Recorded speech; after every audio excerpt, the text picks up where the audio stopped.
أعوذ بالله من الشيطان الرجيم بسم الله الرحمن الرحيم وبه نستعين الحمد لله رب العالمين وصلى الله على محمد وآله الطيبين الطاهرين اللهم صل على محمد وآل محمد وعجل فرجهم وفرج بهم يا كريم. We talked about the idea last session about the idea of the door of doors, and how basically having that particular door can be used by both individuals in the relationship to actually feel not compelled to, but rather will to be there, will to change, will to develop, will to grow. You see that? One of the ways where this want to develop, want to grow diminishes and dissipates is when an individual starts to focus on the deficiencies of the other, how far they have to grow for all of my needs to be met, while not looking at the deficiency of themselves, how far I have to grow for their needs to be met. One of the things that allows for that to happen is this idea that the other individual is intentionally and jumping into the fire. The other individual is intentionally creating a relationship which is toxic. They enjoy it, they like it, they want to make life hard. Well, a newsflash, most humans don't like to jump into fire. So in fact, Shaitan comes and dupes both sides into thinking exactly that the other person, the other individual, is in fact simply trying to make mistakes willingly. Here's the issue. Oftentimes, just as we justify our mistakes by the lack of needs being met, the other individual typically is doing something very similar. They end up justifying their mistakes and displays of errors through some of their needs not being met. And it'll be unique. You'll see two kids come to you and they'll be quarreling and fighting, and one child would tell the other, to the parent basically, that I got really hurt because that person called me a liar. And that particular other child you go to and say, why'd you call him a liar? Because they were saying that this isn't their toy, it's my toy. But it's actually, that's not the case. It's none of our toys, it's that person's toy, for example. Okay? And then you'll go back and forth and so on and so forth, and you'll see there's a chicken or the egg game being played. Okay? Which came first, the chicken or the egg? Each thinking that if the other came first, it justifies what they did later. Here's the kicker, it doesn't. An individual making a mistake does not justify your mistake in interacting with it. That's the fundamental principle that develops family life, personal life, and social life.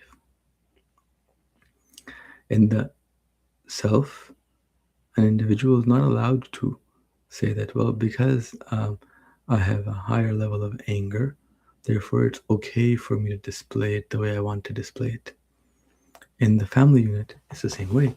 Just because my family unit is of a particular nature, it's okay for me to then display whatever I wish to display. And similarly, in society, that just because some nut jobs are in charge does not make it okay for me to be complacent and passive. You see that? So the reality is that we are individuals who are constantly understanding that we are owned eyes. We are simply the managers of our relationships. We are simply there to represent our owner. And in that representation, do our very best in representing the owner. So when he allows for and validates the relationship, we're not showing up as the owner of the relationship. We're showing up as the representative of the owner, the best manager I can be. This creates genuine attachment too, by the way. You genuinely want to attach to the other individual now, appropriately. You see, when you are attaching to an individual inappropriately, you were perceiving them to be the owner of your needs. You weren't differentiating between their person and their position. in your mind the person and the position became one, you were in trouble. Big time. You were in trouble because all of a sudden the owner and the person being one caused chaos because you were expecting your needs to be met through the position, but the deficiencies of the person were not letting that need to be met. And if you weren't able to differentiate between these two different things as separate items, you might start to hate the position too. This is where, for example, in teens, you'll see individuals say, marriage now is overrated. While the Holy Prophet says, nikah sunnati. You see that? When individuals grow in households and societies where they see the destructive deficiencies of individuals finding themselves in the positions of a husband, in the positions of a wife, very quickly they say, it ain't worth it, buddy. You see that? They mix up the deficiencies of the person and attribute it to the deficiency of Nauzubillah, perhaps a position. And that makes them want to say, not signing up for that one. This is extremely important to understand. People make this mistake before marriage. They also make the same mistake during marriage. And when things go topsy-turvy in the marriage, they make the mistake there as well. They continuously attribute expectations to the person, disregarding the position, and justify the reactions to the positions by the deficiencies of the person. Just because this wife of mine is someone who has this rudeness in her or that rudeness in her does not justify for me to be rude to her. This husband of mine has this deficiency and that deficiency, the person of the husband, that does not justify me to treat the position husband that Allah has placed in my life in this particular way. Just because my parents have this deficiency or that deficiency in their persons does not justify me disrespecting the positions that they're in. Respect and obedience are two separate items. Respect does not innately mean obedience. And hence Allah subhanahu wa ta'ala says to us that even if your parents may be kafir, you have to respect them, but do not obey them.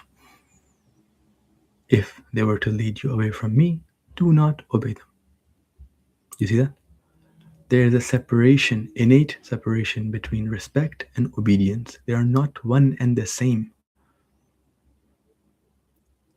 Obedience is only to Allah subhanahu wa ta'ala, and respect is only to the positions Allah mandates respect to be given.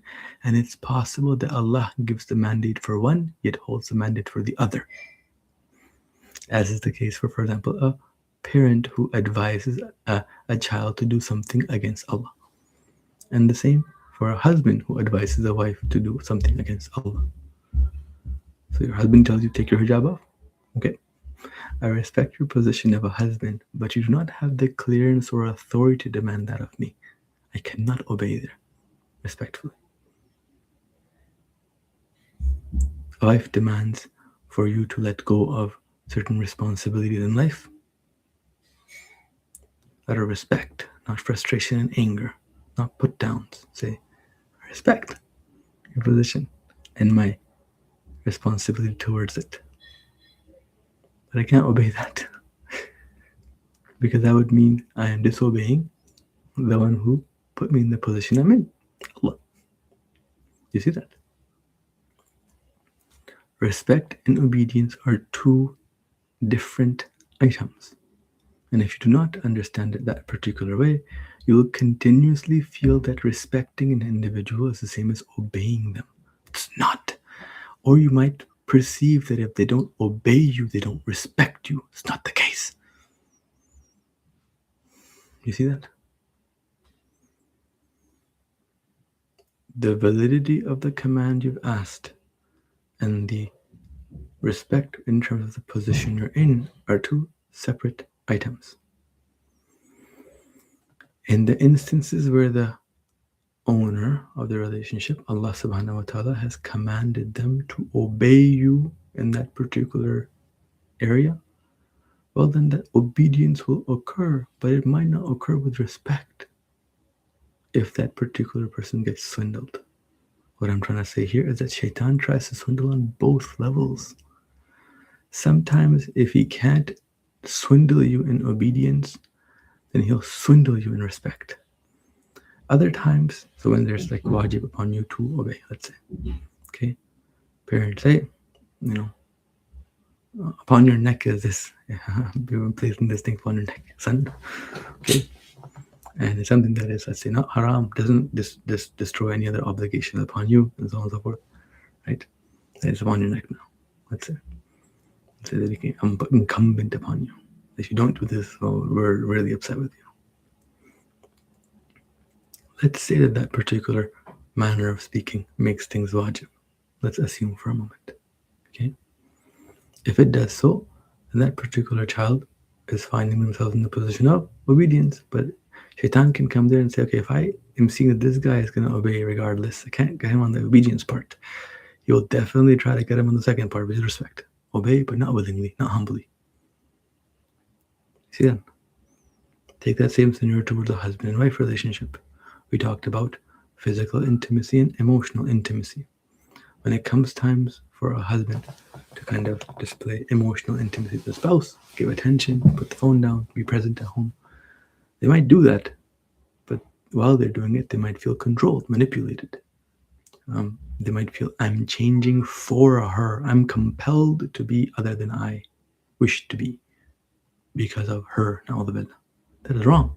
Azizillah. You are compelled to change.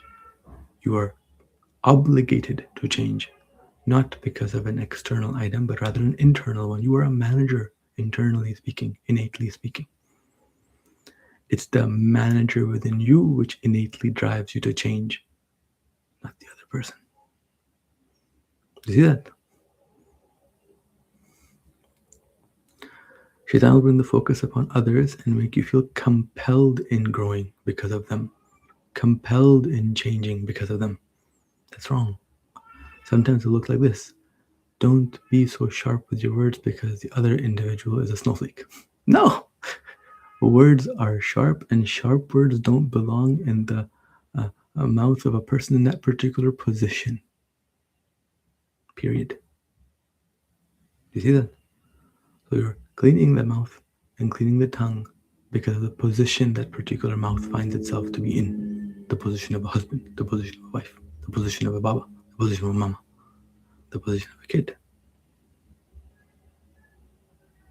You see that? We'll find that in the family unit, the majority of the damage we inflict is by means of the tongue.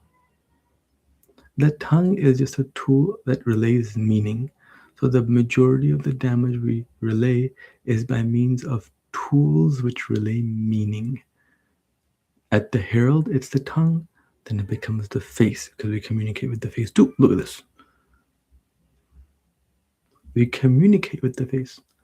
We also communicate with body languages. Every action relays meaning.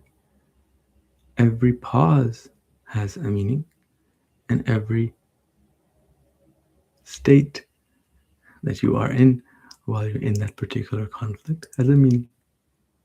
You do that.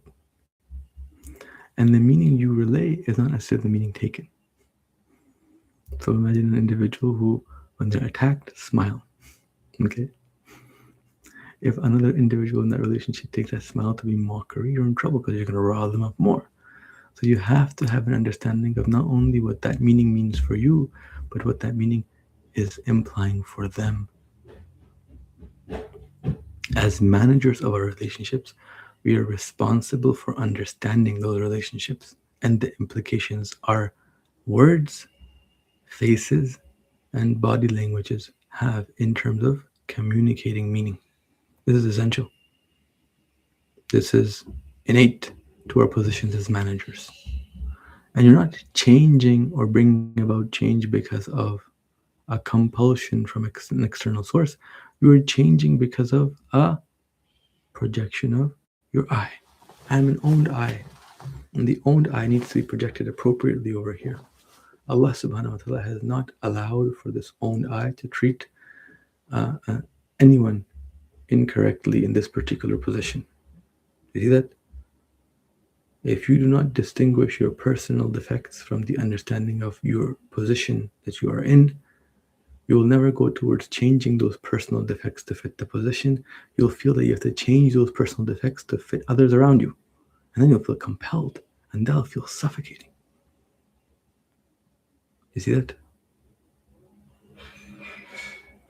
Allah subhanahu wa ta'ala has very uniquely placed different traits around you in different individuals to establish for you, your person, the weaknesses that your person has to overcome. The direction of the traits that he's placed, whether he's placed it on your associate called daughter, associate called son, associate called wife, associate called parent, associate called friend, so on and so forth, peers, the direction of those particular traits, the intensity, sharpness, negativity, positivity of it, all of it is an assistive tool for you to recognize that growth that you have to undergo as a manager, an owned I. You see that?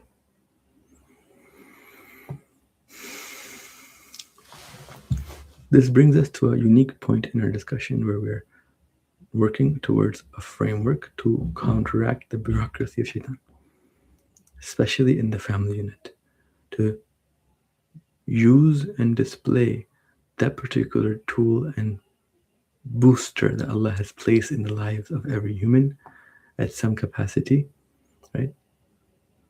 Shaitan has come and undone that booster and changed the direction of it. Instead of boosting it towards heaven and Allah, it starts to boost individuals by means of that same tool towards hellfire. And the understanding is exactly that for the nafs too. Instead of using the family unit to understand that you are an owned I, it sometimes boosts that particular understanding of that you are an pharaonic I. You see that? You're the owner of these relationships. You're the owner of these achievements or these hardships. The depression of the hardships, the will to quit the hardships sometimes creeps in because you feel you're the owner, not the manager. Guess what? You're the manager. If a hardship is presented to you, all that's been requested is to see how you will manage that. The company isn't going bankrupt. It can't. Allah subhanahu wa ta'ala's company is Al-Qayyum. If there's anything standing, it's by means of Him. See that? You're simply responsible for managing. So if you throw the hardship towards you, He's looking to simply see how you'll manage that particular hardship. That's it. Having said that, our intellect is irresponsible for looking at situations in a unique way. There are certain things Allah Himself has mandated from mankind. If you fear your life is in trouble, if you fear your deen is in trouble, if you feel that truly, not emotionally, intellectually, this relationship is one where you cannot develop, there Allah subhanahu wa ta'ala has allowed for re-evaluation, allowed for arbitration, has allowed for mushawara, has allowed for the inclusion of others to assist in preventing further damage. Using that particular service, using that particular avenue is good. It's intellectually positive. After utilizing that appropriately, if you still are unable to see where you're going wrong, or your partner is unable to see where they're going wrong, in terms of direction, what that means is that both of you still aren't willing to budge. Oftentimes, from my experience at the very least, it seems that both partners very quickly recognize that they have to budge. But in the performance of that budging in their day-to-day life, they'll continuously make some mistakes. It's very rare to find an individual who says, no, I should be on the phone. It's not my fault. It's your fault for expecting me not to be on the phone during dinner or while you're talking to me. Okay? So Oftentimes, you'll find that an individual recognizes that they have to change. That's very good. That's where both partners now have to create infrastructure and structure to actualize that change. They have the presence of the mind. That's very good. And they've accepted that. That's very good. And now it's responsibility of the family to cultivate the presence of the heart. Is it easy? No.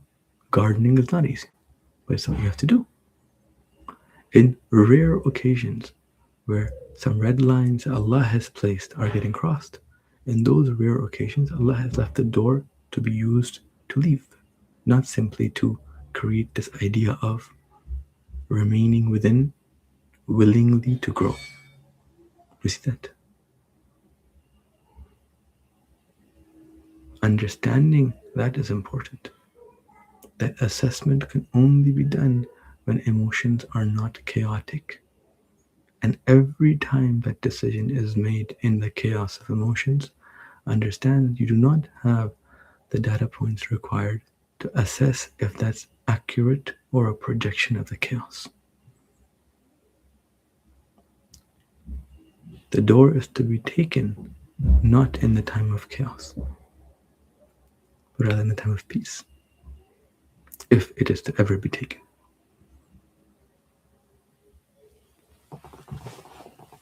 I pray Allah subhanahu wa ta'ala accepts this humble effort towards dismantling the devil's trap. And see you next week. Allah Hafiz.